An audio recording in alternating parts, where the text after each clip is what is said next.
Billet ishlar ham yurishmaydi. Ot yashang tez.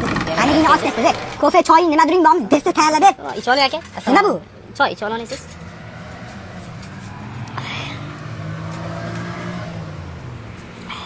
Assalomu Va alaykum. alaykum assalom. Akam, yaxshimisiz? Charchamayapsiz? Nima baqiryapsiz? Ha, qo'yavering. Xotinimni bozorga chiqib 1000 dollar pul shart tortdi. Mayli, onasini emsin. Nima bo'pti? Pul. Shagird bola qani? Qani. Alaykum assalom. O'zinglar yaxshimisizlar? Charchamayapsizlar? Keyin safar baqirmay keling, a? Xo'p bo'ladi shepim. Xo'p bo'ladi shepim. Xo'p. Nima deyatdingiz? Eslatdingizmi? 100 ming bermoqchi edingiz menga. Bo'laveradi. 100 ming beraman deb sharlaqalik qilyapsiz hozir. Asha dedimmi? Ha, mayli, berdim. Jonimni beraman, akam siz uchun. Choy ichsangiz bo'ldi, a? Ich oling. Choyni ich oling. Aka, yaxshi yetib oling. Choy puli bo'ldi, men uni ichida olib qolaman o'zim. olib qolarasiz? Rahmat. Sog' Keyin bo'ling. safar 100 mingni olib kelaverasiz, yana 100 ming xarj qilib qo'yasiz. Xo'p, bo'ladi.